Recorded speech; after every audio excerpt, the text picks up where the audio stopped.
నమస్కారం అండి. ఈ మధ్యలో ఒక డిబేట్లో ఒక ఛానల్లో డేటా సెంటర్ అంటే ఏమీ లేదు, అదొక గోడౌన్ లాంటిది అన్న మహోన్నతమైనటువంటి జర్నలిస్ట్ గారు నిన్న తుఫాన్ ప్రాంతంలో ఆయన ఒక మాటలు మాట్లాడుతున్నాడు.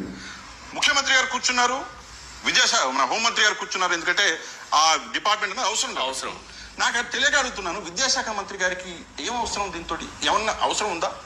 లేదు. ఏమైనా అవసరం ఉందా? సందర్భమే కాదు, అసలు లేదు. ఆయన ఇన్పుట్స్ అన్నవి దీనికి అవసరం అనుకుంటే మరి ఆయన విద్యాశాఖలో ఏం చేస్తున్నారు? ఏమైనా అవసరం ఉంది? పిల్లలు ఎవరైనా స్కూల్కి వెళ్ళొద్దు, సెలవులు ఇచ్చినా వెళ్ళి అంటే వీళ్ళ ఆలోచన ఏంటంటే ముఖ్యమంత్రి గారు కూర్చోవచ్చు, హోంమంత్రి గారు కూర్చోవచ్చు, విద్యాశాఖ మంత్రి ఎందుకని? ఇలాంటి పనికి మాలిన వాళ్ళు జర్నలిస్టులుగా ఉన్నారంటే అది ఆంధ్రప్రదేశ్ దౌర్భాగ్యం, తెలుగు వాళ్ళ దౌర్భాగ్యం అనుకోవాలి. ఇలాంటి విపత్కర సమయంలో మీలాంటి వాళ్ళు ఎవరైనా మంచి సలహాలు ఇచ్చినా తీసుకోవడానికి ప్రభుత్వం సిద్ధంగా ఉంటుంది.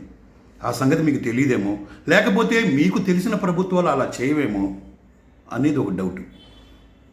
దయచేసి మొన్ననే కదా పరువు తీసుకున్నారు, మీకు ఇంకా బుద్ధి మారదా? మీకు ప్రజలు మిమ్మల్ని చీకొట్టినా కూడా ఇలాంటి డిబేట్స్ తోటి, చౌకబారు డిబేట్స్ తోటి ఎందుకు ఇలా పలచనైపోతున్నారో మిగతా జర్నలిస్టులకి కూడా అవమానకరంగా ఉంటుందండి. ఒక్కసారి ఆలోచించండి జర్నలిస్టుగా.